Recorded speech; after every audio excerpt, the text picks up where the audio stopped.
13th, 2025. Ms. Johnson, if you will, please call the roll. Mr. M. Hill, Here. Mr. Daniels, Here. Mr. Hill. Here. Mr. S. Hill, excuse me. Mr. Holbrook, Here. Dr. Hubach, Here. Mr. Carnes, Here. Mrs. Purvis. Here. Mr. Chairman, you have a quorum. All right, I am going to skip over 1.03 because we do not need to allow board members since everyone was able to join us. Mr. Carnes, welcome. Thank you, sir. Do I have a motion to approve the agenda as presented? So moved. I have a motion by Mr. S. Hill. Do I have a second? Second. Second by Mr. Daniels. Any discussion? All those in favor signify by saying aye. Aye. Any opposed? All right, the agenda is approved. All right, if you will, join me for the Pledge of Allegiance. I pledge allegiance to the flag of the United States of America and to the republic for which it stands, one nation, under God, indivisible, with liberty and justice for all.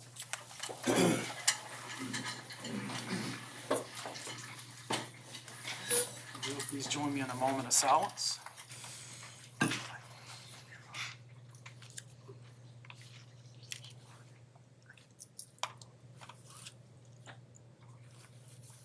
Thank you. All right, 2.01 Superintendent's Report. Thank you. Welcome to tonight's Superintendent's Report for November 2025. As we move into the holiday season, please be reminded to check the approved BCPS calendar on our website for the days out of school for the next 2 months. It starts with Thanksgiving break of November 26 and 28. Just those that you are aware of that and make plans. Bedford County Schools is proud to announce that all division school campuses and the school administration offices have officially earned Heart Safe School designation. In October, through Project Adam at the Children's Hospital of Richmond at Virginia Commonwealth University, marking a major milestone in the division's commitment to health, safety, and emergency preparedness. Project Adam, which stands for Automated Defibrillation, in Adam's memory, was created in memory of Wisconsin teen Adam Lamel, who passed away from a sudden cardiac arrest while playing basketball for his high school team in 1999. The third certification formalizes each school's emergency readiness protocol in the event of a cardiac arrest.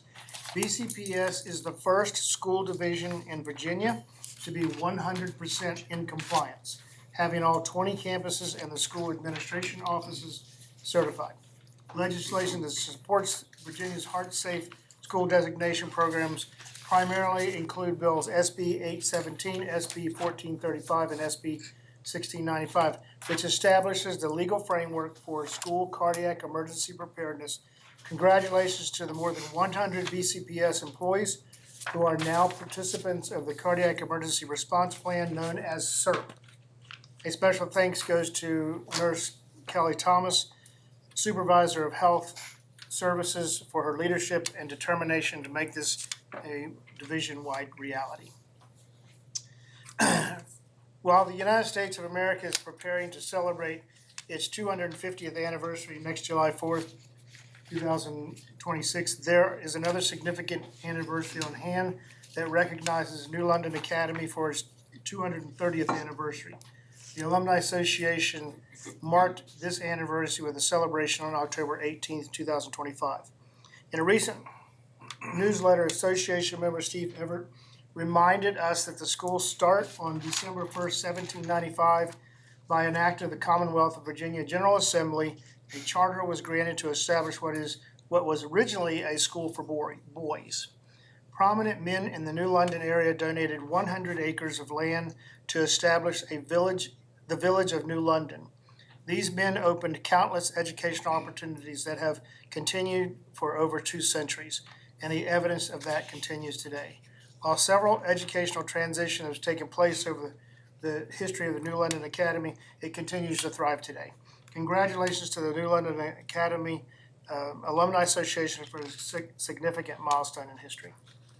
Also, another recognition, the The RISE Award, known as the for recognizing and inspiring school employees, is a United States Department of Education national award intended to honor and elevate classified school employees who provide exemplary service to their school, students, and their community. Virginia school divisions were invited to nominate one classified employee for the 2026 RISE Award, with 2 finalists for the state being sent to the national competition. In July, I nominated Ms. Lori Barber, the in-school suspension coordinator at Stanton River Middle School, as a candidate for Bedford County Public Schools. I recently informed that Ms. Barber had been chosen as one of 2 representatives for Virginia. Congratulations to Ms. Barber for the dedication, compassion, professionalism, and Stanton River Middle School, and for her commitment to student growth and well-being. Last month, I started a conversation in here where we were looking at the effects of smartphones on our kids and our families. Tonight, I'm not going to read through the whole thing because I am going to post this tomorrow. And what I'm doing over the next several months is I'm looking at several different pros and cons of smartphone use. Number 1, increased mental and emotional effects, which I will look at tonight briefly. Increase of physical health complications, and increase of negative social behavioral effects.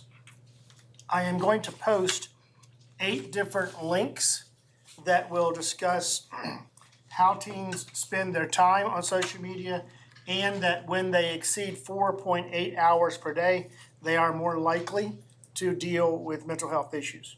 Number 2, the second link is going to be talking about those kids who spend 4 or more hours are highly more likely to experience anxiety, and they are also highly more likely to have symptoms that relate to depression.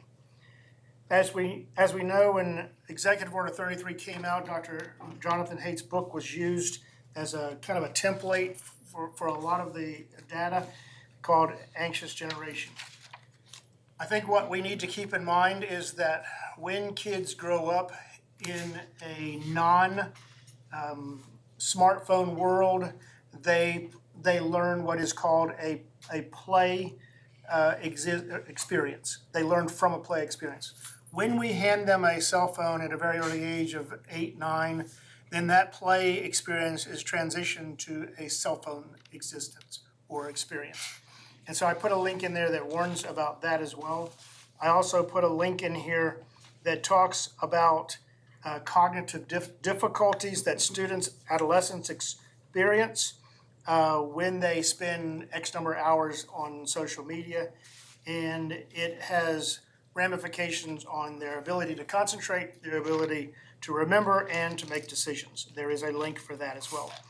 The 6th link goes into signs of problematic smartphone use and talks about how it really gives reasons or ways in which we can look at it, and at the same time provide our kids with some tools and our families with some tools on how to combat this.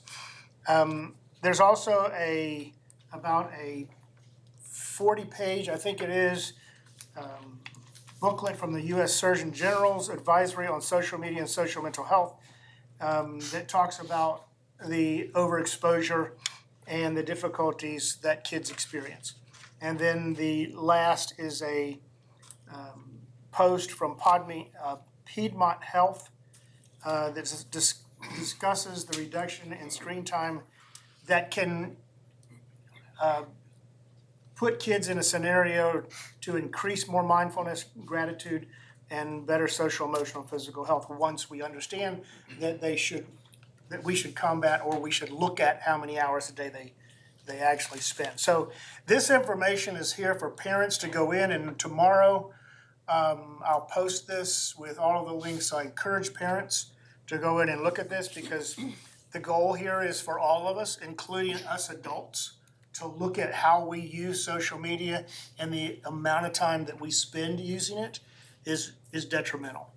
And so I'm not going to spend time going into each one of those, but I do want you to feel free to go on tomorrow and open those links It'll be very user-friendly. Tonight, my last part here, tonight, BCPS School Board will vote on redistricting the Forest Zone elementary schools to address capacity issues of Forest Elementary and New London Academy. The current proposal would also affect Thomas Jefferson, Otter River, and Boonesboro, if it were to be approved in its entirety. While the executive team created the elementary districting plan for the Forest Zone and was directed by the board to do so in April, let me state that it is the executive's team to also be open to any consideration implemented by this board tonight or any modifications. And so we're willing to carry out whatever you guys decide tonight, and hopefully it will serve the district well. We've got to address the capacity issues in several of our schools, and we cannot leave here tonight, in my opinion, without making some type of decision. Thank you for your time. All right. 2.02, strategic framework update, Dr. Trosmer and Mr. Haas. This evening, I'm joined by Mr. Trevor Haas, Supervisor of CTE and Workplace Readiness. So this evening, we're going to provide a report to the board about our strategic framework, and each month, a member of the school admin office will present an update on a goal and on a strategy. So when developing the strategic framework in 2022, we developed a vision, mission, and core values.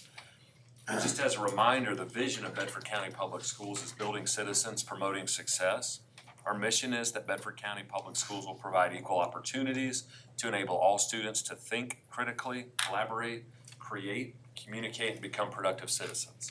And finally, our core values are to focus on students, collaborate with staff, families, and the community to support learning, act with integrity, challenge students to reach their personal goals every day, and energize the learning by creating safe and dynamic learning environments. So every goal, strategy, and action step that you'll hear from us is designed to align with our vision, with our mission, and our core values. So after recent action by the board, we now have 5 strategic goals in our plan. They are high academic expectations, safe and supportive learning environments, a high-quality workforce, family and community partnerships, and efficient and effective use of our resources. So the goal that Mr. Haas and I are going to focus on tonight will be goal 4, family and community partnerships, which is developing mutually supportive relationships with families and community organizations to enhance student well-being and expand workforce opportunities for all Bedford County students. Specifically, we're going to focus on strategy 2 of that goal, which is increasing work-based learning experiences through mutually supportive partnerships, so students are provided opportunities for career exploration and workplace development. With our CTE programs, we're aligning our programs with the most high-demand credentials and skills identified by employers across the Commonwealth. This ensures our career and technical education programs, along with high school internships, truly prepare students for the workforce. Also, while developing the strategic framework, feedback showed that families want clear information about these programs. So much of our work has been about expanding communication through these updates on the division website, the program of studies, and other methods which we will share about. To monitor progress towards these goals, we have identified some indicators of success. These indicators will help us to monitor implementation of action steps and to reflect on their effectiveness. The indicators are access to information, program planning, and additional opportunities for high school students to assist with college or career planning, students successfully completing at least one dual enrollment course, students successfully completing a high-demand CTE credential, workplace readiness opportunities and internships, and partnerships with families to increase awareness of options for students. And as we developed the plan, we developed action steps. And so we've already taken a number of steps since the plan was created. So I'm going to share about those. And so we are ongoing with these steps and we continue to fine tune. And so the first one would be that we've attempted to partner with businesses for work-based learning opportunities, for internships and job offers, post-high school graduation. For example, we've had some Meet the Graduate events at Susie Gibson recently. We have advisory meetings at our base school that helps us give input on how to make our CTE programs more relevant to the to the local workforce. We've also hosted a CTE week at each elementary school to engage students in learning about pathways offered.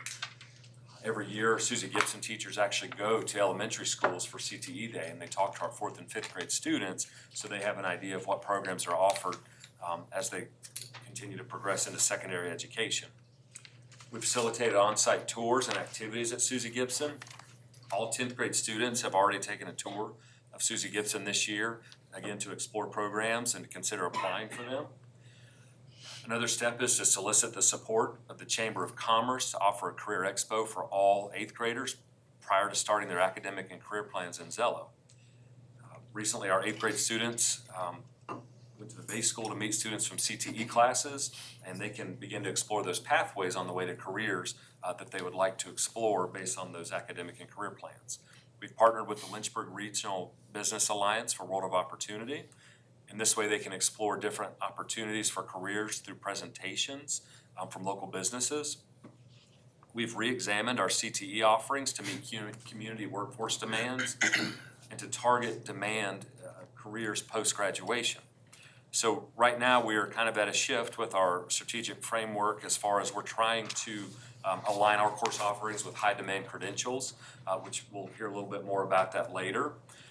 We made a goal to reestablish the CTE Advisory Committee to have a standing monthly meeting, and we have been doing that for a number of years now, and we have a few board members that are on that committee, and we really appreciate your participation in that.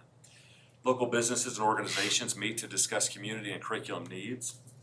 And what we've been able to do is we've been able to explore more CTE and job skill training opportunities.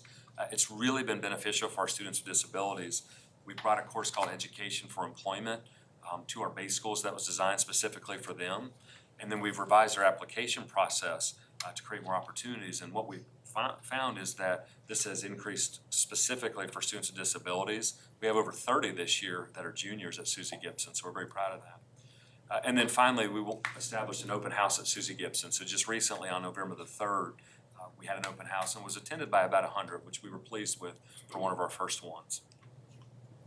Now moving forward, we want to continue to engage in ongoing steps such as working with CVCC to offer 1-credit dual enrollment courses that all students, whether on a standard or advanced diploma, can take in high school. So in the next few weeks, we're going to walk with our CVCC rep to go visit our base schools and look at all of our CTE courses just to see which ones align with their course offerings and possibly make them dual enrollment. We want to expand our dual enrollment credits at Susie Gibson and our base schools. We want to expand opportunities at Susie Gibson. So we are currently exploring, and it's exploring. We'll see what happens in the next few months, but we would love to add an EMT course, a firefighting course, and criminal justice. So again, that's not a commitment, it's a commitment to explore that, and we think we've got some good options. We're wanting to require all of our CTE courses to have an industry certification as part of a class requirement. And then we want to explore work-based learning opportunities for our students. And so again, with the new strategic framework and the accreditation process from the state, we're having to decide which direction we want to go in. So we're continuing to explore, do we do more high demand career options or do we do more work-based learning? And so that's an ongoing conversation we'll have with CTE Advisory and then our school administrators. On October 28th, Mr. Haas and I shared with the CPO committee some of these updates. And then specifically, we discussed the question of where did the list of high demand jobs come from and credentials, and then how are we helping our students with career planning? So Mr. Haas is going to answer these questions at this time. Got the clicker here. All right, so these next few slides are going to cover two main topics. First, we're going to cover high demand credentials, and then we're going to get into our new career exploration platform, which is Zello. The high demand credentials, I just wanted to talk about who's driving that and how it ties into our new accreditation model. So the Virginia Office of Education Economics, they are the driving force behind that. So what they've done is they've partnered with the VDOE and the state workforces, and they've got with them about figuring out what credential do students need as soon as they get done with high school that makes them employable and separates them from their peers. So that's where the high demand part came from. The link at the top of that, you guys can click on that, and that will take you to a VDOE link that has all of the credentials that are offered for every CTE class in Virginia. And then on the far right, you'll see a column that says high demand, and any one of those that's marked with an X is what they have labeled as high demand. So just wanted to show you where this came from and who's pushing this. So the VOEE, they're the ones driving this. And then the high demand credentials, once they figured out what those credentials were, they made it part of the new accreditation model. So, you know, we used to have the CCCRI, the College Career and Civic Readiness Index, that had its own point value. Now they've shifted to the 3 E's. So those 3 E's are employment, enrollment, and enlistment. For this presentation, I'm just gonna focus on the employment. The 3 E's are now 25% of our total accreditation, so it's a pretty big chunk. So I wanted to go over the employment piece for you all. On the far right, you'll see 0.5, that's the minimum amount of points a student can earn. So that's for a CTE completer, and just a reminder, a completer is someone who completed classes, a sequence that goes together and builds off of each other. So that would be Auto Tech 1 and 2, Culinary 1 and 2, Marketing and Advanced Marketing. So a CTE completer who also does a high-quality work-based learning experience. What's gonna make that difficult for us is the state has changed from 12 high-quality work-based learning options down to 6. And so those 6 are registered apprenticeships, internships, supervised agricultural experiences, entrepreneurship, clinical experiences, and school-based enterprise. So it's gonna be a little tougher going from 12 to 6. But moving over to the 0.75, that's where most students in Bedford County were leading up to this year. So that's a CTE completer who earned a state-approved credential, not high demand, just state-approved. Most students got that through the WISE test in their economics and personal finance class, but we were told that the WISE test no longer counts for accreditation. So that had us start shifting our focus to the 1-point column. And in that 1-point column, it's a CTE completer who earns a high demand credential, so that list that we just went over. Or it's a CTE completer who has a non-high demand credential and a high quality work-based learning opportunity. So when we saw this, we thought the easiest route was just, hey, we're gonna offer a high demand credential in every CTE class across the division. When we had teachers look into that, they got together with each other and picked the credentials that would be offered, and we found that only 18 of the 43 base school CTE options actually had high demand options. So when we found that out, we started to pivot to say, are we gonna forget about the high demand altogether and go state approved and focus on high quality work-based learning? So we're gonna get a committee formed for that to figure out what our next steps are gonna be. Because we're not gonna be able to do high demand for everything since there's not that many options. So do we do high quality work-based learning for classes that don't have the high demand? Do we just focus on high quality work-based learning? So those are the things that we're gonna have to figure out. The 1.25 on the far left, that is gonna be mainly your Susie Gibson students. So that's a CTE completer who has a high demand credential and a work-based learning opportunity. Students at base schools with 50 minutes, they're probably not gonna have the time to tackle all 3 of those. So the 1.25 will mainly be your Susie Gibson students. All right, so now that we've talked about high demand credentials, I wanted to shift to Zello. So Zello is our new career exploration platform that replaced Major Clarity. We had some challenges with Major Clarity in the past, and that led us to start looking at some other options. We got administrators and counselors, department chairs, and other supervisors together to look at other options, and the feedback for Zello was overwhelmingly positive. And so that's what led us to go with Zello, and so now they are our new career exploration platform, which personalizes career options so that students can explore in the division. And I just wanted to give you a glimpse of what students see while they're in Zello. So this is the home page where students can see at the top right shows the due dates of all the lessons that are planned throughout the year. This particular student is interested in culinary, so that's why it has a culinary video up there. It's a lot like social media. It's not a social media platform, but they've laid it out like social media because that's what students navigate the most. And so the algorithm has it for when they interact with one of these videos or they like it, it's gonna start showing them more careers within that pathway. So that's the main page that students see. Before students do anything in Zello, they have to do assessments. And so the first assessment they do is a matchmaker assessment where it matches them with careers based on their interests. So there's an example of a matchmaker question. They can like or dislike. I think it's 39 questions. And so once they figure out what students like and dislike, it kind of narrows down that career choice. After they do the matchmaking assessment, they do a learning style assessment to figure out what kind of learner they are in the classroom. There's an example of a learning style question. When reading a novel, I tend to, and the students are able to select what they most agree with. And then after they've done that, it narrows down those career choices even more. And then the final thing that they work on is their personality style assessment.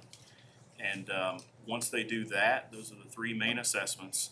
They'll get to this page. This is not complete right here, but when a student does complete it all, they'll be able to see what kind of learner they are, what personality style matches with.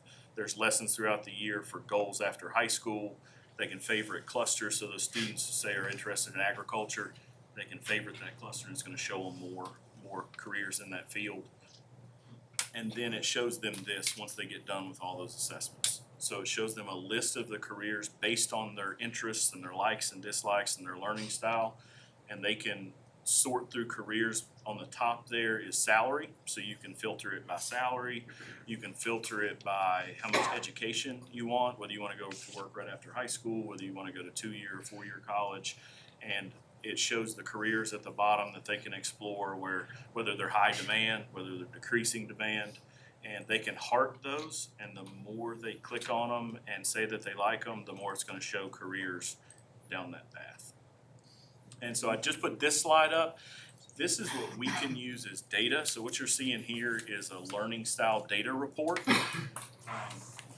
We can run reports on anything that the students select. And so, for example, the learning style, we had a science teacher said, I had no idea most of my third period were tactile learners. So I need to start doing some more hands-on work during that period. So that's been great to see teachers use it for that.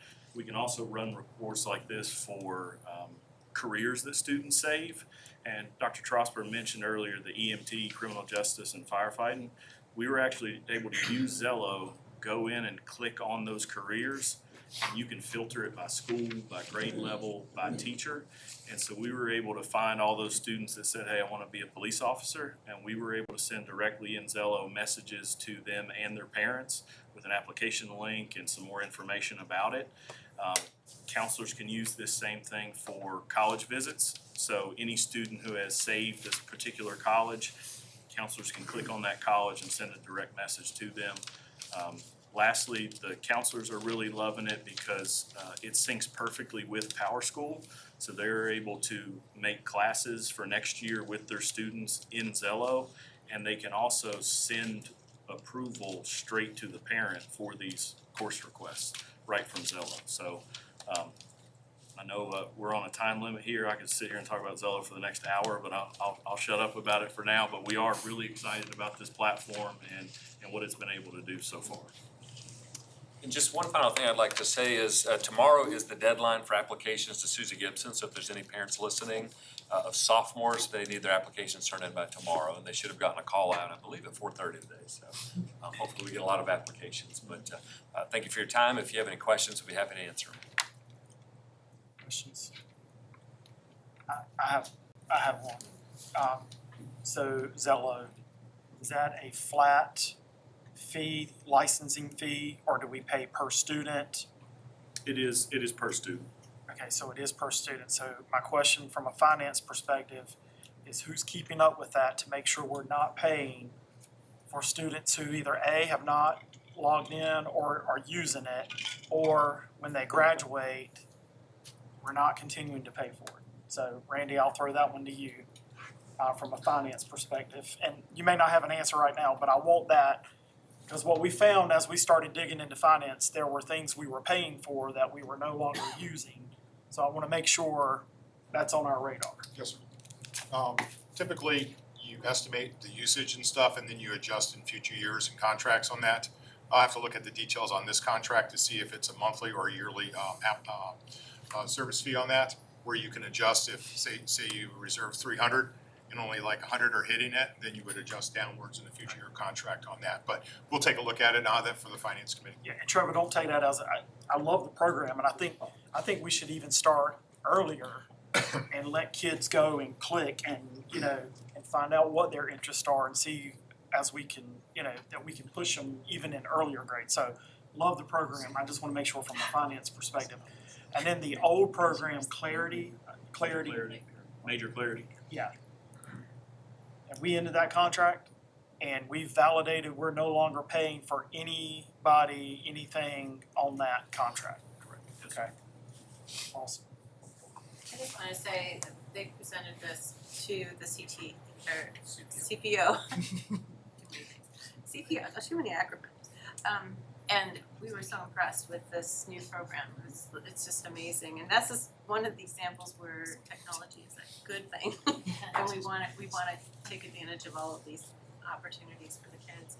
I also want to let you know that I spoke with a financial manager this week, personally, but he gave me some information about a national push that's going on right now for people to train high school students in welding. And it has created hundreds of jobs, and right here locally, there is such a need for welding that there's like a backlog of welding jobs that are backlogged about 3 to 6 months because we don't have welders in the area. So I would like to get that information to you so that maybe we can consider that with the CTE program. If we have the funding nationally to push this, that would be awesome. I had one question. Thank you so much for this presentation. This may not relate necessarily to CT, and I see that next on our list is a program of studies. So Dr. Trosper, I don't want to necessarily get ahead of you, but I'm going to say a dirty word here, AI. Are we planning for AI in CTE and of course other programs? I know it's here, we can't be kind of afraid of it, and we've got to kind of grab the bull by the horns. Yeah, that's a very good question. That's a tough question. I can tell we've started to train our teachers in ways to use it practically. Our supervisor of professional learning is putting out regular updates, information, just to kind of help prepare our staff for that.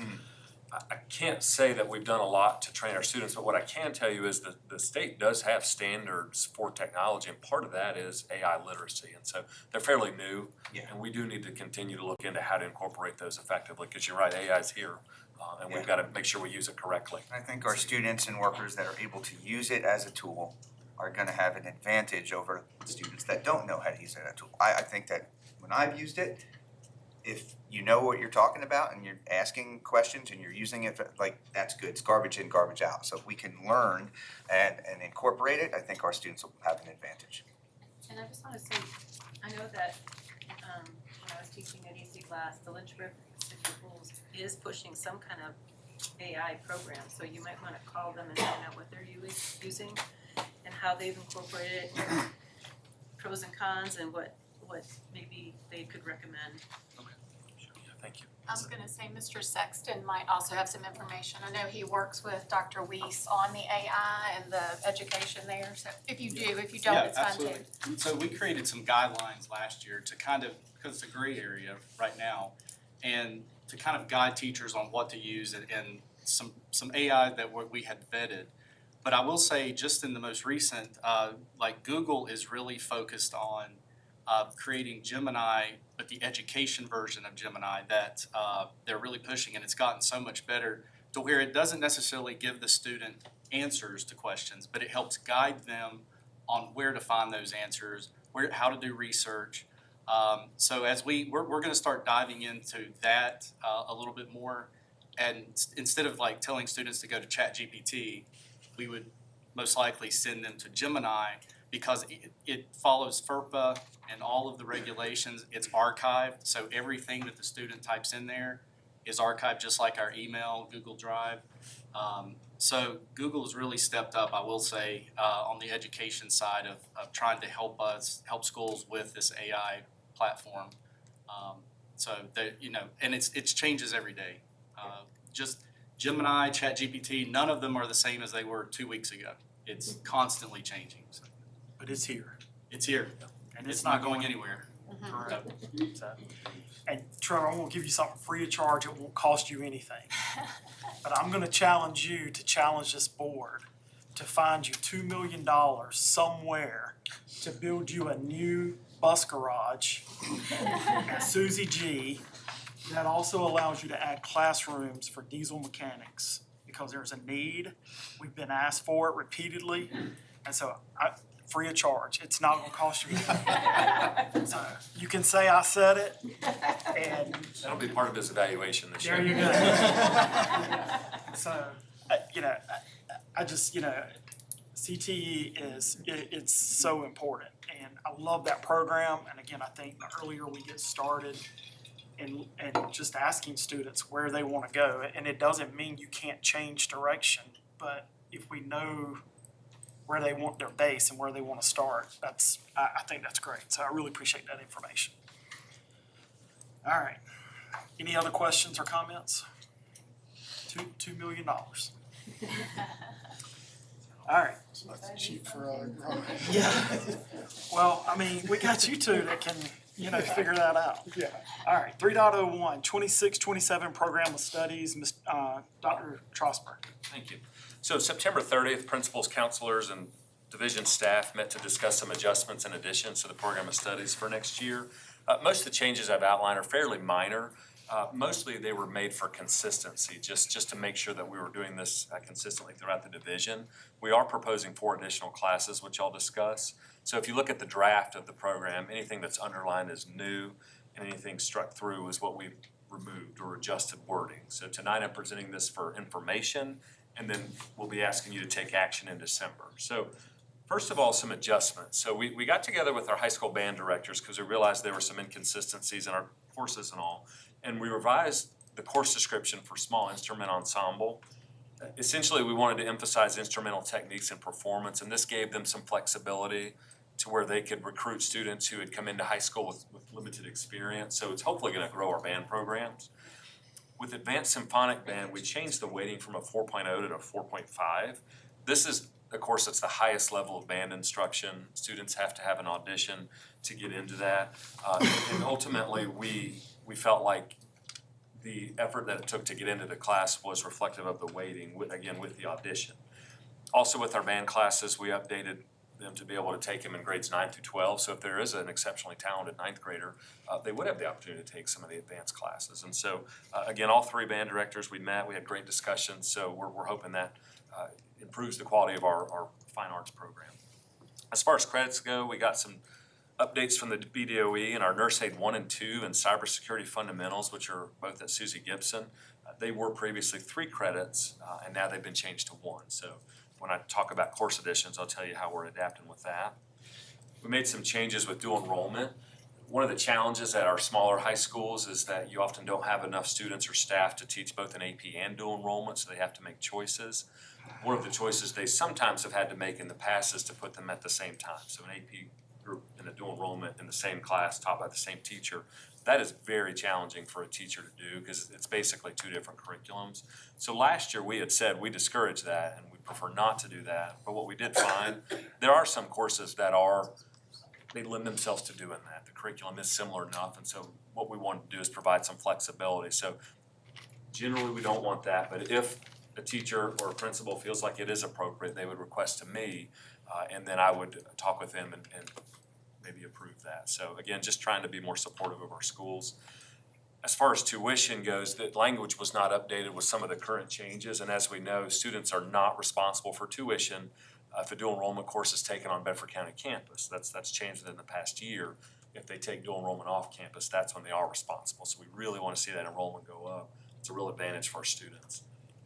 We talk a lot about prerequisites for dual enrollment, and so we emphasize that if a student's going to take that, it's important for them to take a high school equivalent course before enrolling. So if they're going to take college biology, it'd be important that they take high school biology first. We just wanted to kind of shore up some of that language. And then as far as course weighting, this is one where we found out all 3 schools interpreted our regulations a little differently. Nobody's fault, it just over time with changes, we find that it happens, so we wanted to clean up the wording. And so what we've said is for an AP, Gov School, or core dual enrollment classes, they're gonna have a 5.0 weight. And if it's an elective dual enrollment, it's gonna be 4.5. It doesn't matter where they take it, whether it's on campus or off campus, but that's how the GPAs are gonna work themselves out. That way there's consistency everywhere. And then finally, we just put some deadlines on requests for early graduation. So we wanted to make sure we are able to have the time to consider everything, that students have their testing requirements completed, just to make sure that they're ready to graduate over the summer. And a lot of these are based on situations we faced throughout the year that we want to make sure we plan better now that we've gone through it and learned some things. As far as exam exemptions, we've always had practices for that, but it hasn't been in the program of studies, so we added that this year. And one of the criteria for a student in a CTE exam to be exempt is if they have a CT completer and passed a high demand credential. So we're trying to promote students taking high demand credentials. In the middle school, as we know, students take some courses that are high school credit.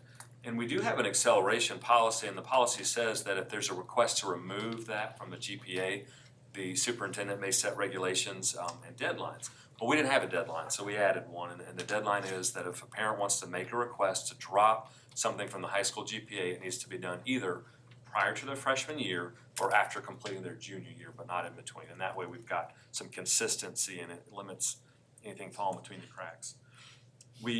For our honors courses, one of the things that we have really tried to promote is that these are preparations for advanced placement classes. And so we align some of the prerequisites with AP. So we recommend highly that a student maintain a C average in all prerequisite courses recommended by the College Board, and also to pass all SOL tests in their subject area prior to taking an AP or honors course. So for example, if you want to take an AP biology, you need to maintain a C in biology, in high school biology, and also have passed the SOL. And so there's a number of examples when that would apply. For journalism, we just added a line that says students may be asked to go through a selection process to take the class.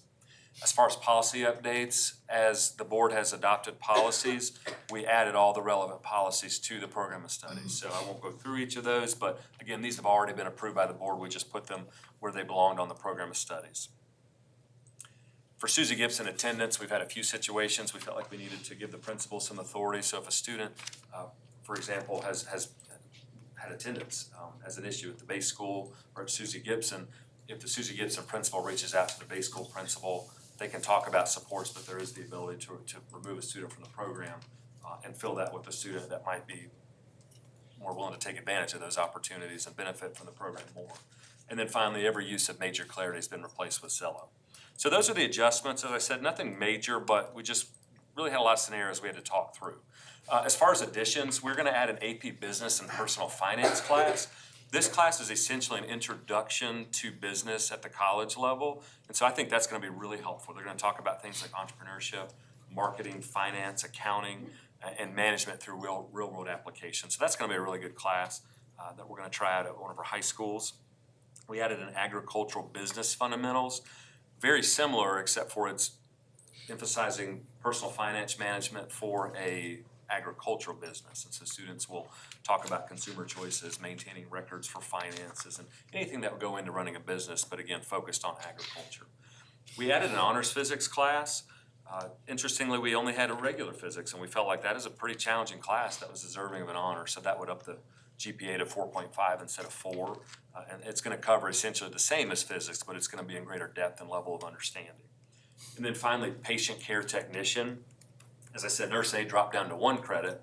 Well, students are over there for a good amount of time, either morning or afternoon at Susie Gibson, so we're going to stack that nurse aide with patient care technician. So they're actually going to get more credits for nursing. It's going to help our students be more prepared. And so we did go ahead and add that just to try to help out with our long-term sustainability and again, effectiveness of the program. And then the last change was a removal. We removed advanced band because the discussion we already had essentially was covering what was needed. We have not used that course for a long time, so if a student wants advanced band, it would be the advanced symphonic band. So it's not taking away opportunities, it's just kind of cleaning things up for consistency. So that's an overview of the changes to the program of studies. Any questions, I'll be happy to answer. I would like to just make a suggestion or a comment. I'm on the board of the STEM program as well as the Gov School. And one of the conversations that we've been having is that as these students are doing and I know the CTE program definitely offers more certifications, but a lot of these kids are coming to college without a full ride scholarship. They still need to pay and they often have to work during college. It would be helpful if they were able to get out of high school with some kind of certification, so instead of being paid $12 or $15 an hour, they might get $20 an hour. So I am concerned that even the kids in Gov School and STEM, and the STEM Academy are not getting as many certifications as we would like them to have. And they were saying that they can't offer all of that because of their limited time that they have with the students. But I wanna make sure that we are encouraging them when they are in their regular classes in our schools, that they take advantage of some of those things so that they can prepare better for their future and their future expenses in college. At this point, we do not have any summer classes for the CTE program, do we? At Susie Gibson or anywhere? No, not at Susie Gibson, no. We have like a personal finance, but that's, I don't think that's not really Apprenticeship certification. program or nothing. No apprenticeships, no nothing? No. So is that something that is, I mean, everything costs money, I know. But is there any opportunities that maybe we could take advantage of that might be even scholarshiped in or just working with the community to get these kids plugged into somewhere in the community to be starting to earn some money and be an apprentice to something and develop a skill or some kind of certification? Can we work on trying to push that? Yeah, what we can do is bring it to the CT Advisory Committee, because we have lots of community representatives and businesses. I think that'd be a good thing to talk through. And as you said, provide more opportunities. And with CTE, we do have a high number of students getting credentials. And a few years ago, we actually did a presentation that showed we were well ahead of other divisions. But this is CTE. I'm not familiar with the STEM credentials, but I would love to research more about that. Yeah, I just would like to make sure we are giving these kids, whether they're going to college or not, the best opportunity to succeed. Absolutely. Thank you. Any other questions? Yes, sir. Dr. Strasburg, you said that the AP Business and Personal Finance course being added is being added to some schools or all schools? Well, right now, it's, and all students can sign up, but we base our offerings on student interest. The request came from Jefferson Forest High School, but it is in our program of study, so any school can offer it. Okay. It would just depend on student enrollment, teacher certification, anything like that. Thank you, sir. All right, any other questions? 3.02, policy updates, Mr. DePere. The Intergovernmental Affairs Committee met on October 27th, 2025 to review proposed revisions to the following 9 policies. Now, before I read those policies, titles, I want to say that I'm going to stop at policy number 4, which is JC school attendance areas. And I'm going to explain how we're going to address that tonight, because that's not only in information, but that will also be in action. Okay, so the 9 are DA management of funds, EBB school crisis emergency management and medical emergency response plan, IKEB acceleration, JC school attendance areas. Edits include the addition of language to require the superintendent to create a regulation defining potential options to address schools projected at or over capacity. Now, what I'll do is say the next item on the agenda, I'm gonna have Dr. Woodford pull that out and explain it. There's also a regulation that goes with it. The 5th policy reviewed for information is JCB, transfers by students in persistently dangerous schools, JFCF, drugs in schools, JFCG, cell phones and or personal electronic communication devices, JO, student records, and KI, public solicitation in the schools. All right. Any questions? 3.03, policy JC and JCR summary, Dr. Woodford. Thank you. At the IGA meeting on October the 27th, 2025, executive members presented a suggestion to the IGA committee regarding policy JC, which addresses school attendance areas. The section added to this policy is the last paragraph, which allows the superintendent to create a regulation when needed to provide potential options for addressing schools that are over or under capacity. The executive team also created a draft regulation, which is completely new, that provides options for addressing these over or under capacity schools.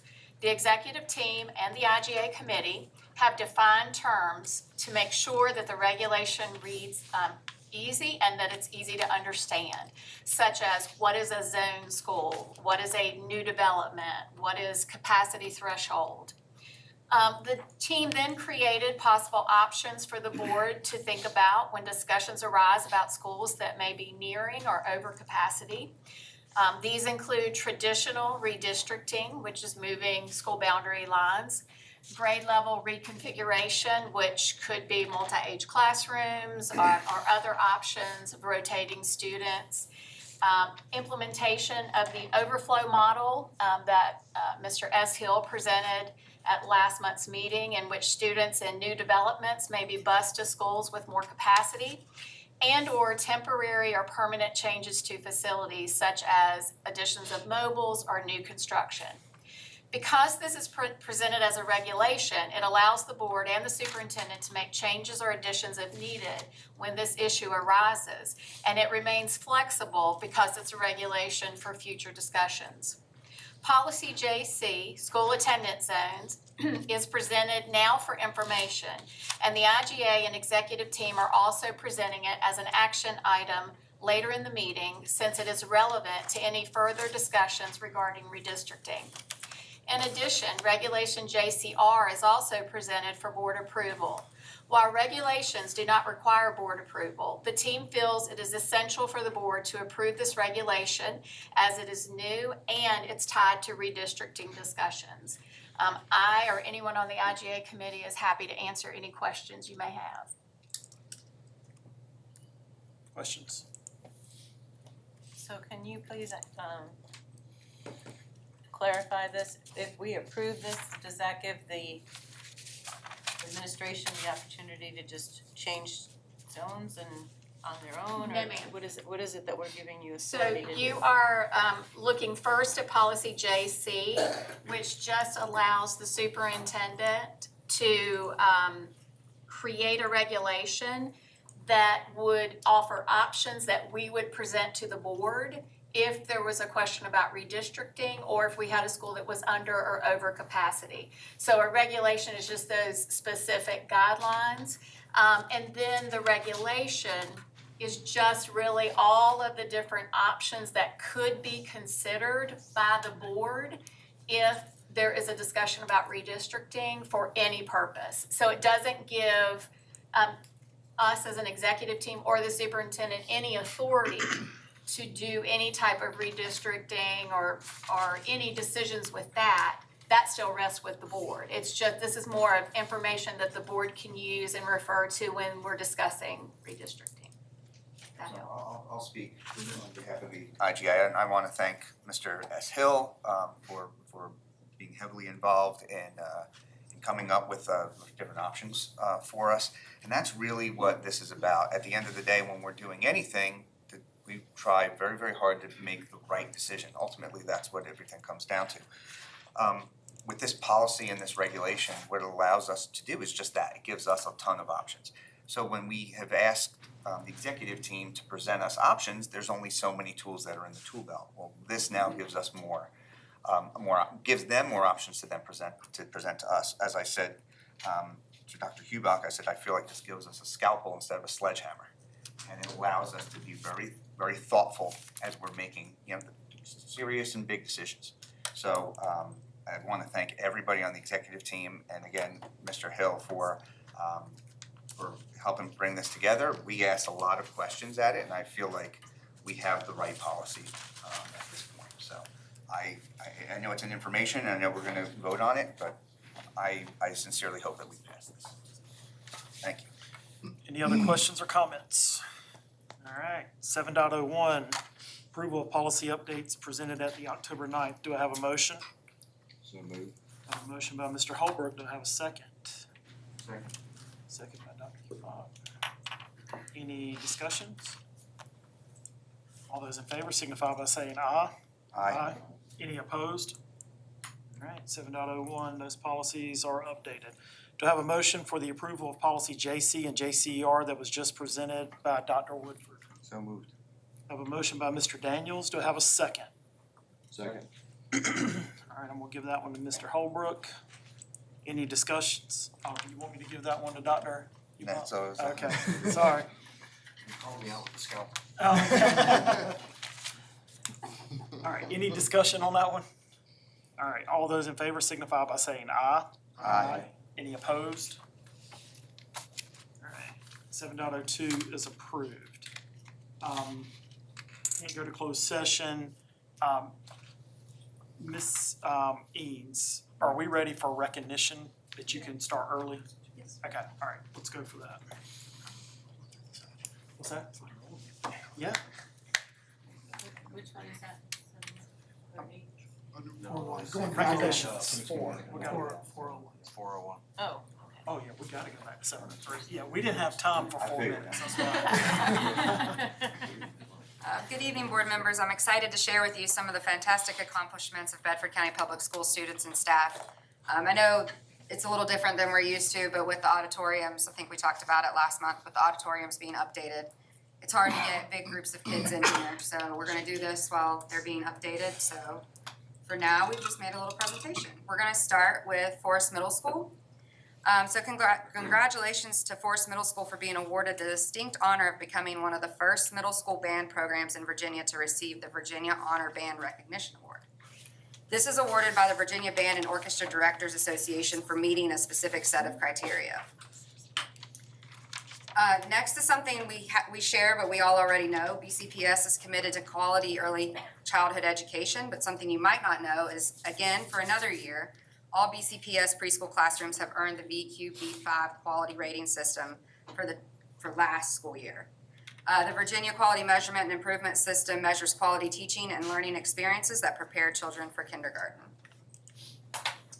Next, we have our Jefferson Forest Marching Cavs. They traveled to Fairfax County recently to compete in the Oakton Classic for some of the finest high school bands in the eastern U.S. There are only 2 bands in Virginia that JF has never beaten in competition. And at this competition, they took James Madison High School. So after that, they were named Group 5 champions. And now they only have Bassett High School to win against. And hopefully they'll take that next year. They went up against them in the Commonwealth Cup or the state champion, I'm not sure which, but they did not, they got second in that. So another group of students who have achieved some great things over the summer and at the beginning of the school year is our FFA students. The Smith Mountain Lake FFA and Stanton River and the Liberty FFA students continue to shine through their hard work, leadership, and dedication to agricultural education. Since the school year started, they've attended chapter officer leadership trainings, participated in the Bedford Fair and Carnival, competed all over the state, have Ken Palmer Scholarship winners, and even made their first podcast appearance. Liberty FFA had winners at the Hub Federation Forestry Contest, placing first, and even went on to the area contest at Carvin's Cove. Smith Mountain FFA competed at the Virginia State Fair in their livestock skillathon and hippology. In addition to all these wonderful things, you can see them all around town and the county helping where they can and beautifying Bedford. Our theater students also have made their names known so far. Both Cavalier Theater and LHS Performing Arts went to VTA and took home some great achievements. Jack Wallace of JF was the winner of the VTA one-act playwriting competition for 9th and 10th grade. Chris Cole was named the All-Star Cast, and Jen Yeager was named Top Actress. JF's tech team was Stagecraft Showdown Champions, and their improv team was named State Improv Champs. JF also lip-synced for their lives and took the VTA statewide show tune lip-sync battle as well. Auditioning juniors and seniors combined for many callbacks from colleges, workshops attended, lines danced, puppets built, great plays watched, friends made, and a fabulous time was had by all. The Cavalier Theater then went on to compete this past Saturday, earning the title of VHSL 4D South Champions, and they are coming up for the regionals next weekend, and then we hope they will continue past that. Liberty High School Performing Arts represented at the VTAs as well. They received the one and only Spirit of Theater Award that is given to the team that best exemplifies sportsmanship, etiquette, kindness, during the annual conference. Out of all 36 schools, that's only given to one team, and that was given to our Liberty High School Performing Arts. They were also the sub-region one act runner-up, receiving 2 Best Actor awards, and they will also be competing at their regional championship. So next, we're going off the stage and running all the way to states for Jefferson, Forest, and Liberty High Schools teams. Both the boys and girls teams of JF had an incredible season, earning district championships, regional wins, and achieving state qualifying times with personal records. A special shout out to the boys JF team for finishing 3rd at regionals to qualify for states, and to Samantha Magden and Noelle Shelton for qualifying individually. So congratulations to all their teams at the accomplishments at the state level, as well as Macon Smith for making All-State. The Liberty High School girls also made it to the state competition for cross-country as well, and Kylie Stinnett made All-State as well. Now we're gonna go to the river for a little bit, and Stanton River Middle Schools had celebrate winning first place in the Prodigy State Challenge Mythical Tier. So from September 15th through the 30th, incredible students answered over 25,000 math questions correctly. Because of their hard work and dedication, they now automatically qualify for the Prodigy National Cup in May. So congratulations, way to show that the Golden Eagles really rise to the challenge. The next 2 slides Mr. Dupere talked about in his recognition, but I'll just show you some pictures. This was our ceremony where we surprised Miss Lori Barber at Stanton River Middle School for her Rise Award nomination. And then we had our Heart Safe designation ceremony, and this is all of the school nurses with Kelly Thomas, our supervisor of health services, and Dr. Phillips from VCU, and a representative from Bedford Fire and Rescue. And they were instrumental in helping all of these schools become heart safe. And then our last slide is just a little bit of what we've been doing in the community recently. So since school's been started, BCPS has been out and about with some really fun events. We've had students from art classes and FFA that both have participated in podcasts talking about, CTE related things that they really enjoy. We've painted the town pink with the town of Bedford for awareness of breast cancer and participated in their downtown trick or treat event. Touched a truck with students from all over at Falling Creek Park. And then, of course, Little Feet Meet held at Liberty High School. So it's been a really cool school year so far, and we're excited to see what happens in the next few months. And Mr. Chairman, that concludes recognition. Awesome, thank you very much. All right, next is public comment. Public comment portion of tonight's agenda is limited to 40 minutes. Speakers are asked to state their name and voting district. The school board is here to listen to your comments, but will not engage or respond to speakers during this 40-minute period. Please remember that this is a public meeting, that we expect all speakers to refrain from any foul, profane, abusive, or hateful language during the comments or any time while in attendance during this meeting. We also ask that speakers keep their remarks objective and about the school in nature. Please keep all comments limited to matters related to the public schools, and any comments that are harassing or amount to a personal attack against any identifiable individual, whether board member or staff or student, or having the potential to cause unnecessary delay or disruption to this meeting are prohibited. This is a public meeting for public matters. If a speaker is not present when their name is called, we will proceed with the next name on the list. An individual who has not signed up to speak may not substitute for that time slot. Individuals will have 4 minutes to address the board. An alarm will sound when an individual has 30 seconds remaining, and a second alarm will sound when the allotted 4 minutes have expired. When the second alarm sounds, please discontinue speaking and allow the next person in line to come to the podium. Should you be unable to finish your comments, please send or give them to Ms. Johnson, and she will give them to board members. Please do not adjust the microphone at the podium, as it has been positioned for optimum audio quality. First is Whitney Holly.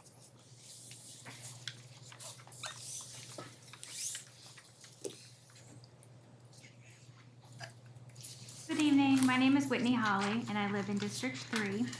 I'm here today to express my support for adopting the proposed overflow model. I believe this is a fair, balanced, and proactive solution for residents of District 3 and for our county as a whole. I understand that discussions about rezoning have been ongoing for several years. However, as a new kindergarten family, I did not realize our community would be directly affected until we received a letter in September. In the early conversations that I had with lots of teachers, friends, and neighbors, the overwhelming comment that I heard was, the board has already made up its mind. They're going to pass the rezoning plan, and the public hearing is just a formality. And whether that was true or not, it was really discouraging to hear that this was the perception that so many people held of our school board. And listening to your discussions over the last month at your recent meetings, I sincerely hope that your vote this afternoon will prove them all wrong, that you are willing to incorporate feedback and collaborate with teachers, families, and the community to find reasonable and student-centered solutions that benefit everyone. What I appreciate most about the Overflow Plan is that it protects current New London Academy students while giving flexibility to respond to Forest area growth in a thoughtful and measured way. It balances capacity, supports teachers, and keeps class sizes at a level where kids can truly thrive. It also maintains efficient use of facilities such as Otter River. This model also provides transparency for families who have not yet purchased homes or signed leases in new developments. From the start, they will know that their child may attend a different but still nearby school.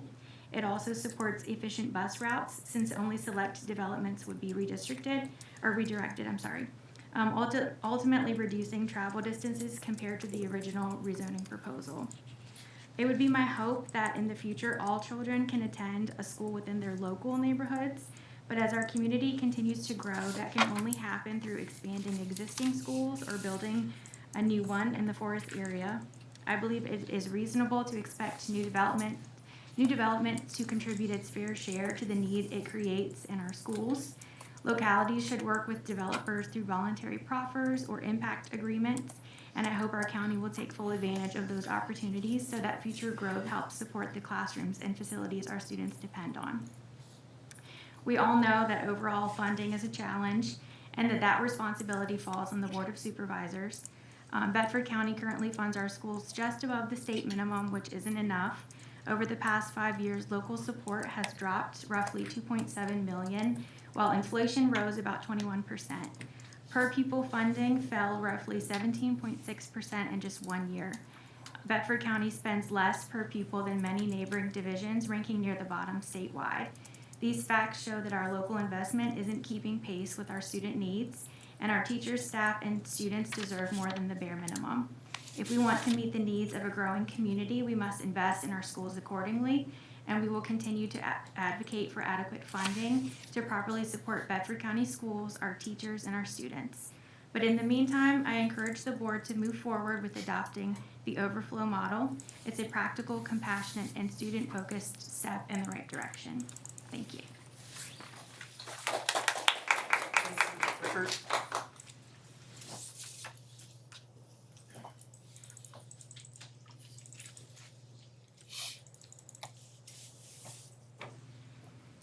Good evening.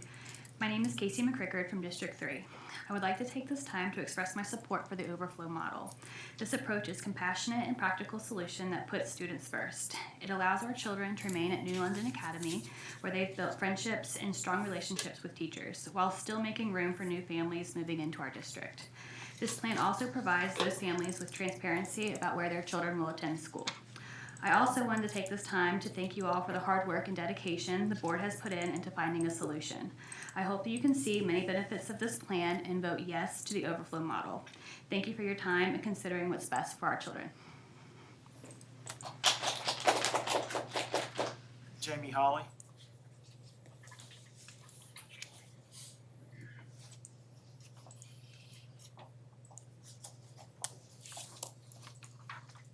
Jamie Holly, District 3.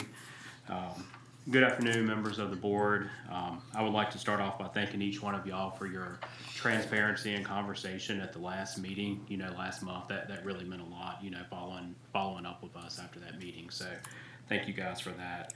I'm here tonight to ask you guys to vote in favor of the Overflow model for New London Academy. I feel like this model will equally and fairly serve all the families and students in the New London area. This plan keeps current families and students attending New London that have been here for years, and it also provides transparency to new developers and to new families moving in so they know where their children will be attending elementary school. The Board of Supervisors has made it known they continue to develop the New London area. They've outlined that in their financial reports that they want to continue developing New London.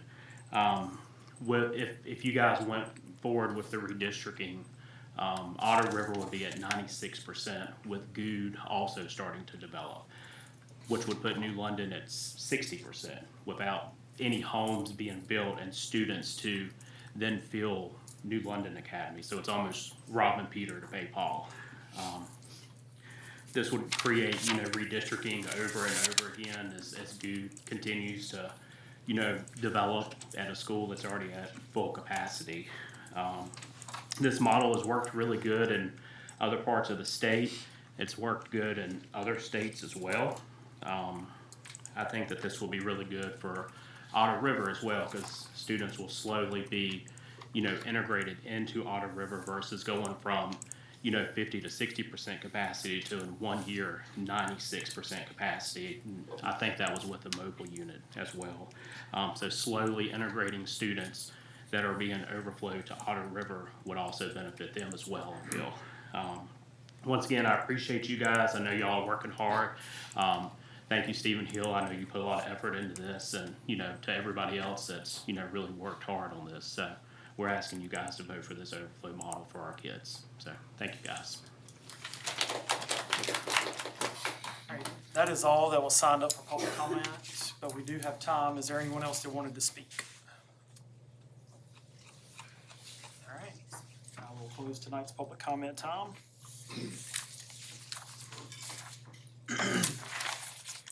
All right, moving to 7.03, do I have a motion for the approval of forest redistricting board request? Mr. Chair, I move that we approve the forest zone adjustments excluding the portions that move students to Boonesboro Elementary and Otter River, and deny the New London area redistricting portion, and refer it back to staff for further study utilizing the overflow model. All right, so I want to make sure I'm clear. Your motion is to approve the Forest Elementary recommendation. Sorry, Forest Elementary, yes, sir. Excluding any students that were recommended to go to Boonesboro and to Otter River, and to deny the New London and put it back to staff to review the overflow policies, et cetera. Yes, sir. Okay, so I have a motion by Mr. S. Hill. Do I have a second? Second. All right, so I have a motion by Mr. S. Hill and a second by Mr. Daniels. Do I have any other motions? All right, questions about what Mr. S. Hill is proposing? All right, very clear. All right, so we have a motion and a second. All those in favor signify by saying aye. Aye. Any opposed? All right. Randy, I apologize. You No wanted worries. to provide some numbers? Yes, with that motion and where you moving forward on that, there's some decisions to be made on zone transfers. And how we're going to, we're waiting for the motion that you wanted to move forward with the Forest Elementary. We ran numbers on everything. I do have a handout that I'll pass around, and I'd like to discuss this because there is a discussion on zone transfers that the board will have to give direction to staff on. So as I pass this around, it'll really be the first and second sheet, disregard the next two, because those were for the New London and Otter River, which, based upon the motion that's going forward, is not gonna take place at this time. So I'll wait for those to go around. I'll speak to first of all, the zone transfer policy, JCD. This is the revoking of zone transfers. This is when we run into a situation where we're over capacity or classroom space, and the priority is given to that. First priority is given to children that are with staff members at that school. So if there is a staff member at that school bringing their kid to that school, they're given the priority. They're the last ones to be zone transfer denied on that. Next one is if you're a staff member at another school, but your kid's going to one school that we're having issues with. And then all other students that are non-related to staff members with zone transfers at that school. So Dr. Woodford and I have worked on this the last few days, making sure we identify everybody.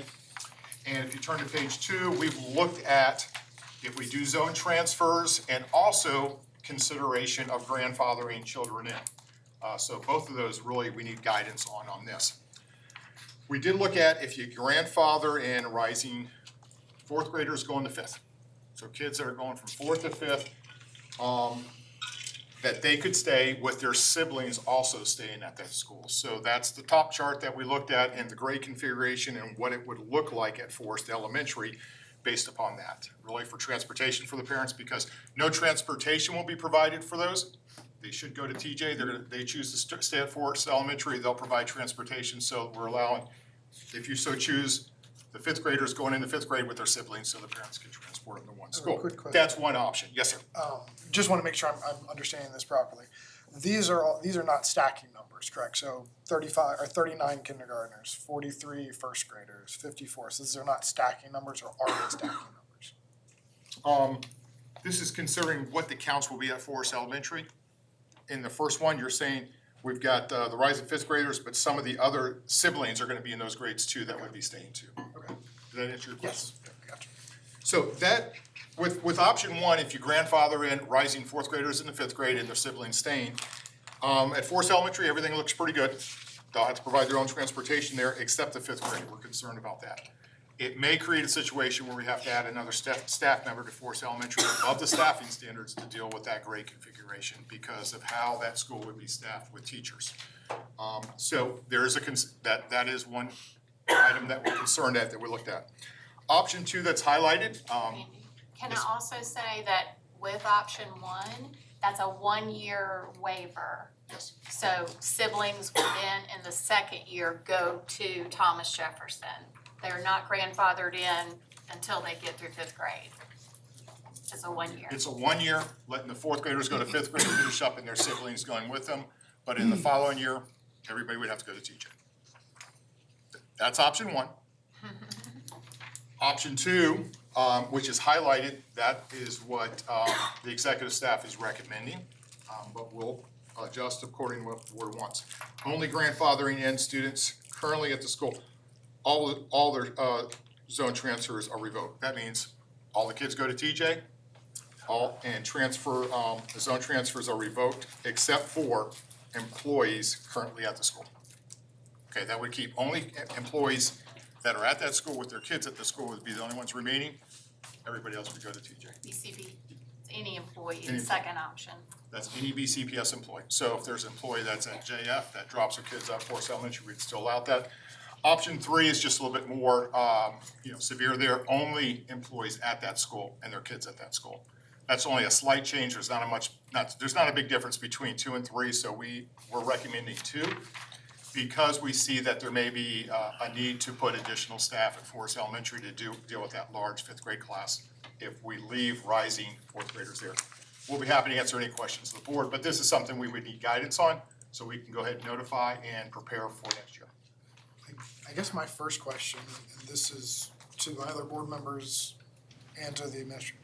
I have not heard anything from this particular group of students, the ones that are the 53 students, I believe it was, moving, where we're currently splitting Lake Vista to no longer splitting Lake Vista. So I don't, it's The ones we heard from were the ones that were going to Boonesboro and Honor River, correct. And so I don't know, as far as, obviously for me, the, second or third options are basically the same. 1 or 2 students difference. I don't really see much of a, my only concern is we've always said grandfathered was part of the plan. We didn't say grandfather, and I'm just making my argument. We didn't say grandfathered for fifth graders. We said we would grandfather students in. Now, you gotta make a decision and move them, so I get that if that's the majority of what the board wants. But, okay, we grandfather fifth graders, well, what if one of the fourth graders, what if one of the siblings is a fourth grader? So now we're gonna force that fourth grader to go to TJ when they could have finished Forest Elementary 1 more year? I have a concern with that. Yes, it may cost money, I don't know what that impact is. We don't know about incoming kindergartners, so I think we just need some direction on what do we do with siblings of those siblings that haven't come to school yet? We're fine doing whatever you want. This is Marcus for District 4. I think if you're at the school currently, you're grandfathered. if you're not at the school currently, I'm sorry, you've got to go to your zone school. And I know that will present a problem because you may have a parent who is doing 4th and 5th grade at Forest Elementary, and then you gotta do kindergarten at TJ. The parent has the choice to move that 4th and 5th grader to TJ. Unfortunately, we've gotta do something with Forest Elementary. So it's not an option to not do anything. But my personal opinion is if you're currently enrolled at Forest Elementary School, you should be able to finish out your elementary years. But that doesn't permit your siblings to come in now, Unless they're already in. unless they're already in. Now, I know we had some policy years ago, I may be mixing it up where, because we did something with Otter River back in the day where, It was actually, I think we were talking, we revoked zone transfers at Otter River because it was financially, it was causing issues. And so we looked specifically at grade levels and capacity at grade levels, and then we revoked just at those grade levels.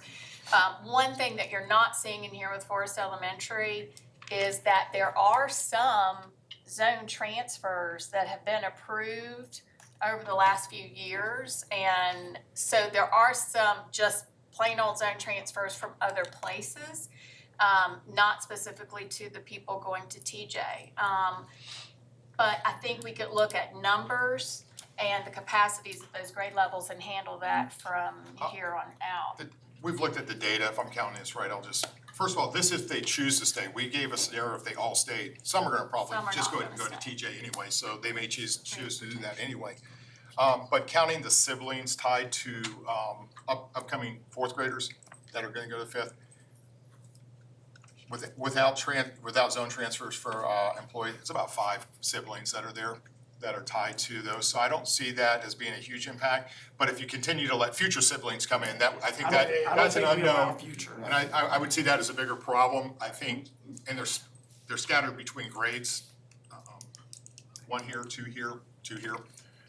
That's what I'm seeing right now, so, Now, it will, because of the large 5th grade class, I do foresee, unless over the summer we see a change in the demographics and how many kids are coming, that we'd probably have to add another staff member there temporarily until that 5th grade was moved on. now we've got students that are currently, what about students that are transferring in that do not go to Forest Elementary School? They're not zoned for Forest Elementary School. So, Are those just We employees? probably would close that school and not allow any zone transfers in. I think it was prior to Mr. Tucker and I taking over that department. I think there was probably some babysitting issues, grandparents across the road kind of thing, special circumstances. But it would probably be the recommendation from, I'm just making an assumption from Randy's team, when they presented projected enrollment, that we don't allow any zone transfers to Forest Elementary, that we keep the students who are actually in that zone there, and everyone else has to go to their zone schools. But not grandfathered. though. Not grandfathered in, I'm talking about Yeah. any additional new Okay. students, right? And And that's if the school remains closed from a capacity yes, standpoint. and we're gonna guide that through the facility committee and look at capacity. We're gonna really work through that and also enrollments. But for the first year of this, at least we'd say, it'd be my recommendation to the facility committee and then to the full board, at least for Forest Elementary, stay closed. Get through this and let these children go through and then look at it in future years. But that'll be a presentation made in January and a recommendation. So the 76 students in the 5th grade and the first line 1, that would be still 3 teachers, but just 25 students? Or would you have to have a 4th teacher for that? We staff the schools by total number in the schools, and we have our staffing standards for that, so they just don't come in clean buckets that they're all gonna be like 22 or 23. So we ran the staffing model for that school, and we were concerned that when you're looking at that 5th grade and the number of teachers that they have spread out, they're one short of really making all the class sizes kind of, there was gonna be one grade level that was gonna have near 30 kids in a class. So we need Depending, property. no matter what the principal did, they had to move, and they were one teacher short of getting it down to a lower level. It was gonna be very large class So sizes. when we look at that, Randy and I would say 25 in a fifth grade is probably okay.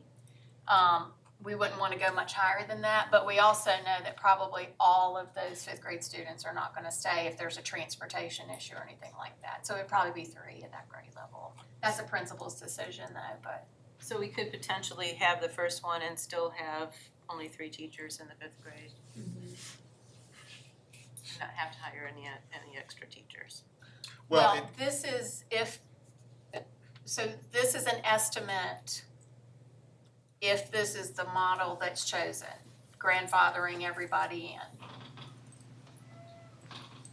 we don't know the exact numbers yet, but there's other schools, or smaller schools, and that's been an issue for years, that will allot out, say, 7 or 8 teachers, but because of how the kids are coming, you put the 8 teachers into different classrooms, and then you're left with a classroom of 30.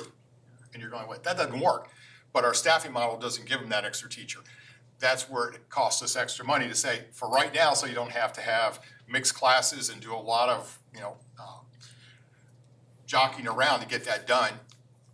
You have to, you really allocate one more teacher to that school than they actually deserve. That's what's happening right now in some schools. And so we're saying this could potentially happen by grandfathering in, and if that's the board's wish, then we'll deal with that over the summer.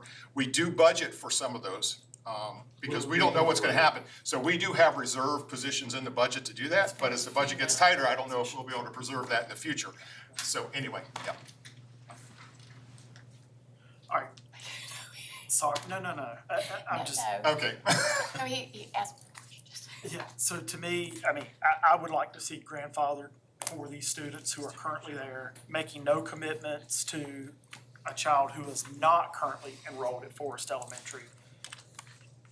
Just gonna rip the Band-Aid off. This is not the only conversation you guys are gonna be having about this over the next 3 to 6 months. So, for tonight and for us to move forward with this plan, I'd like to get consensus from the board that we allow grandfathering in for the current students who are there. No guarantee for siblings who are not currently enrolled. But we are not providing transportation if it's outside of your zone. So that would be option 1 for Forest Elementary. Yes. And potentially, you probably lose some to attrition just with the Oh, you're going to. transportation issue. Absolutely. Hey, we gotta go by TJ anyway, just take a left instead of going straight. So you're talking about then approving the first one? Yes, or giving consensus. We're not, we're giving Right, a consensus. consensus for the Yeah. first one, okay. Any other questions or ways of doing that? Do you have consensus? Yes. Yes. Yes. Yes. I have to abstain. Okay. You can participate in consensus. Ha! I can participate. So yes. All right, good deal. But now, I would like to say, number 1 says for 1 year. Yeah, I wrote it down the way, you're But it's gonna be till they're done. tell Yes. everyone, but no guarantee for new siblings, yeah. Yeah, a little tweak to that. Yeah, we'll make a little tweak, but yeah, we got it. All right, so we're good on that. All right, do I have a motion to go into closed session? You haven't voted. What's that? No, you haven't voted on your motion. Yeah, we did. Oh, sorry. I thought it was consensus on the, Yes. That's all they're getting, Yeah. before the Yeah, redistricting. and then I gave Sorry. a consensus. I was so nervous. No, it's okay. They did a little after. So They did the discussion after the vote was done, so. Time for me to go home. They might be confused. You're too long. Are y'all good? Good. I'm fine. It was unanimous. Yes. All right, so do I have a motion to go into closed session? Mr. Chair, I make a motion to go into closed session pursuant to Code of Virginia 2.2-3711A 119 for the discussion, consideration, or interviews of prospective candidates for employment, assignment, appointment, promotion, performance, demotion, salaries, disciplining, or resignation of specific employees of Bedford County Public Schools, and 19 for the discussion of plans to protect school safety in consultation with law enforcement officials, where discussion in an open meeting would jeopardize the security of school facilities. All right, I have a motion by Mr. Daniels. Do I have a second? A second by Mrs. Purvis. Any discussion? All those in favor signify by saying aye. Aye. Any opposed? We are in closed session.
Still be a recipe.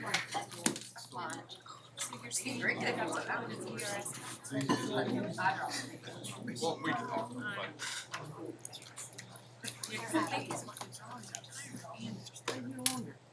We got one more.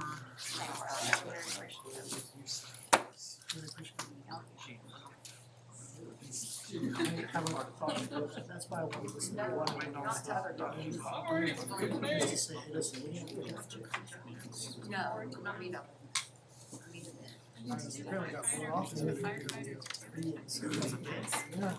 I ran into Jim McNear, and he, hey, I gotta go, I gotta go to Marcus's house. He's not gonna do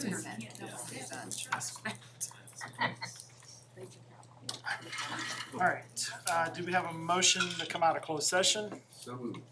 So moved by Mr. Daniels, do we have a second? Second by Ms. Purvis, any discussion? All those in favor signify by saying aye. Aye. Any opposed? Alright, we are out of closed session, Ms. Johnson?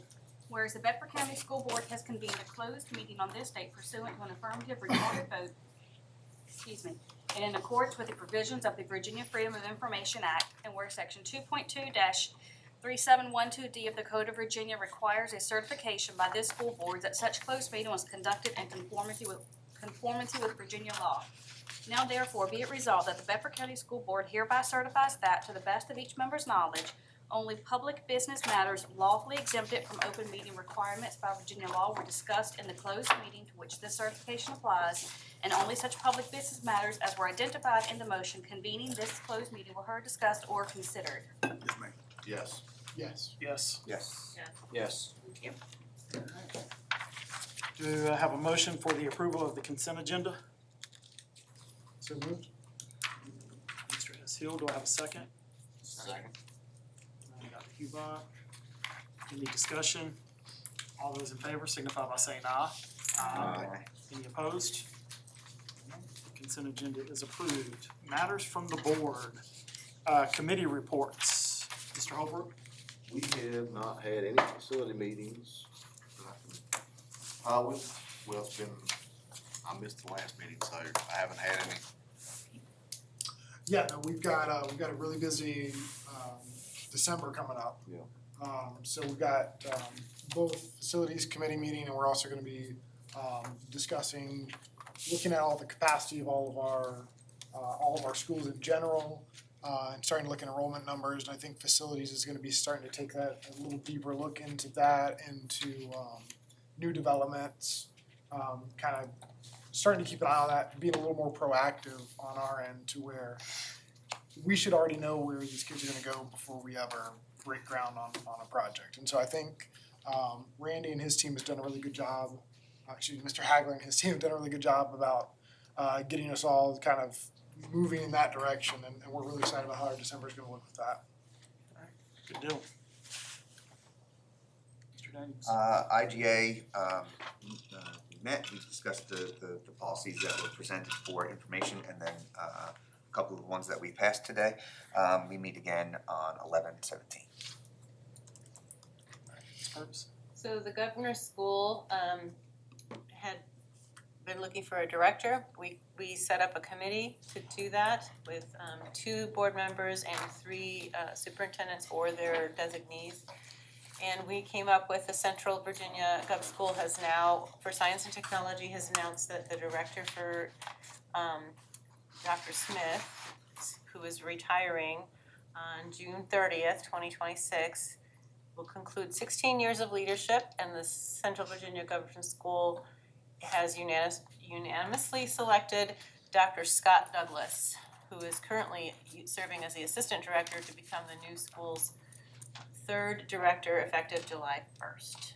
There was quite a bit of interviews and stuff, and he was by far the best candidate. He's already very involved in building rapport with the community and different things that he's been doing. So he's been the clear choice that the committee came to.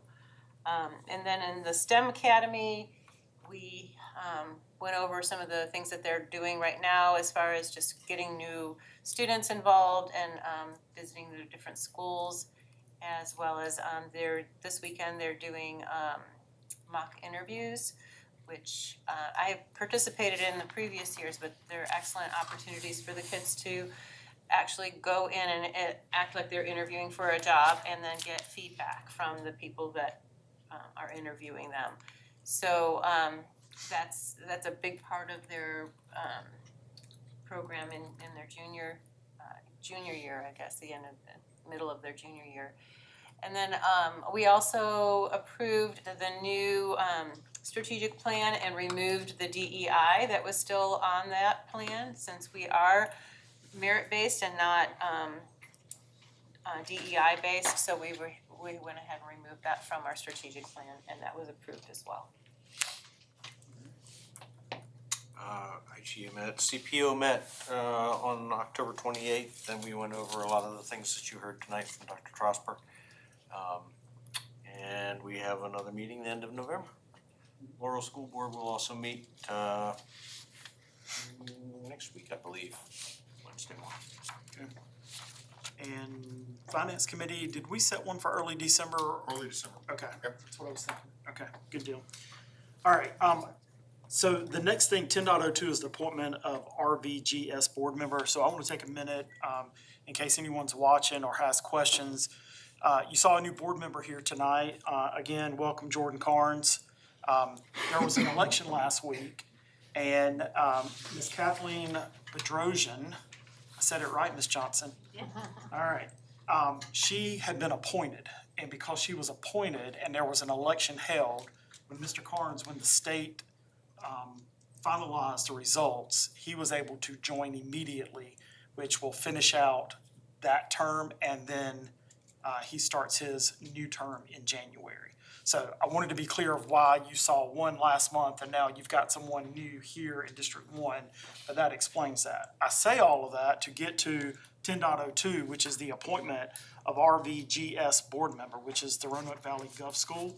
So I would like to ask you, Mr. Carnes, to take that for at least the December meeting. And then in January, the new board, when you guys reconvene, you will assign committee assignments during that first meeting. So is that something you would be willing to do? Happy to serve, sir. Okay. And Dr. Woodford, remind me, it's one night. It's every quarter, so our next meeting is February. Oh. Good job saying yeah. Really We just had to have somebody. He and I talked about it now. I'm just kidding. There you go. So you may not even have to attend the meeting if you don't stay on that committee. That's So called brownie points. there you go. Appreciate that. All right. 10.03, comments and concern from school board members. Mr. Carnes, we'll start with you. Sir, I don't have the words to comment on anything. Okay. So you just pass me right by. All right. Mr. Holman. Negative. All right. Mr. Hill. I just want to, I've been engaged a lot with the District 3 community over the last couple months here. And I really appreciate all the feedback I've gotten, the involvement from the community, and I really hope that the entirety of Bedford County, but really District 3, keeps up the involvement. It's been really nice to hear from the community a lot of constructive things, and to kind of hope that we keep on building momentum on that. Well, I even like the fact that we showed them that the decision had not been made. That's right. Okay. Mr. Daniels. Yeah, I just want to echo what Mr. Hill said. We got a lot of emails, no matter if you were in District 3 or 7 or 1 or whatever. Every email that I received, people spoke with a lot of passion, but they were genuine and they were sweet, and they were definitely understood the position that we are in, and understand we have tough decisions to make, but they made their case, they made it clearly, and there was no anger or any tone or any of that.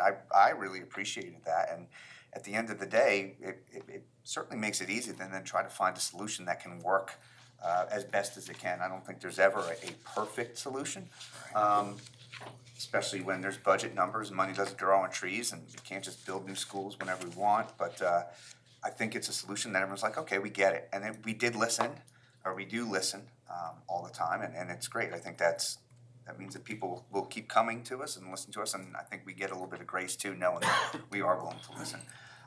Other than that, I just want to say that Veterans Day was this week, so I want to shout out to my dad and all the veterans who have served this country. It is something that we should never ever forget, never take for granted. So with that, I'll pass. Spurs. I have more to say, but first of all, welcome, Mr. Carnes, and then also thank you for Mr. Hill for all you did and hours and hours and hours that you put into this. And I also want to thank the community who actually gave us suggestions instead of just attacking. That's always much more refreshing because we are trying to serve and do what we can. I also want to thank the administration because I know you guys put a lot of hours and stuff in the staff doing all of that to help us address both the financial as well as the capacity issues.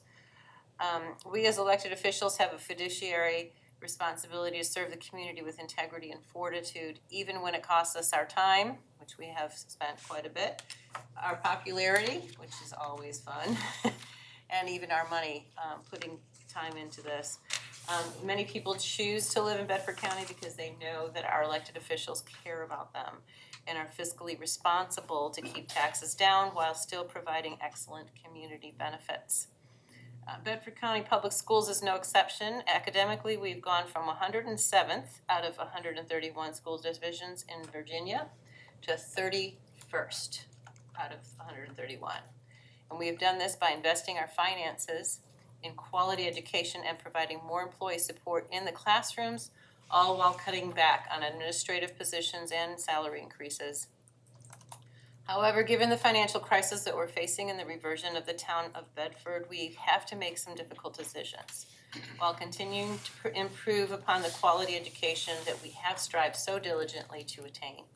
So given the scope of work that must be done in order to be fiscally responsible and in order to have more transparency with the Board of Supervisors and the community in general, I would like to propose a few options in order to better serve our community. And I'm echoing all your concerns about finances.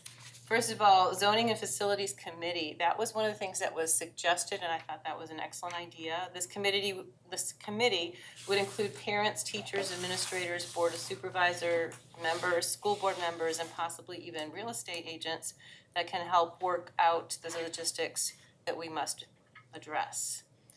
This would encompass not only the forest zone, but all zones with representatives from each of those zones. Secondly, I'd like the school board work sessions to be implemented.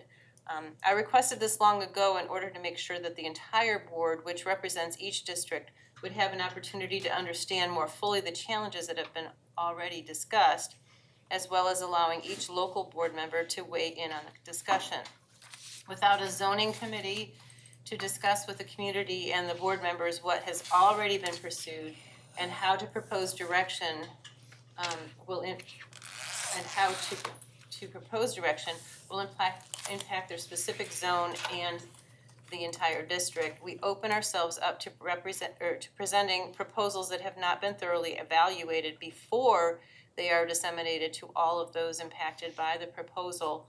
This can lead to outrage and chaos, as we have clearly seen. So while we cannot please everyone, I believe that having the community more involved will help ease the impact as we will have to face some difficult decisions moving forward. And what I mean by work sessions is we know we have the financial issues. We know we have some redistricting, rezoning, and probably schools that need to be closed. Let's have a more thorough understanding and discussion during a work session that the whole board can be a part of, as opposed to, we have a problem, let's rezone, let's give the administration the task to doing this without specific more direction. So I just think that the board should be more involved in that process. And then also considering modules, I know that you don't like modules, but I think we should probably at least explore them. And I know that was part of the policy that was changing or that you were proposing. So we should, see if we can discuss them a little bit further and where and if we need to use them. And then finally, and I think this is the most important, the Board of Supervisors and the school board regularly scheduled work sessions.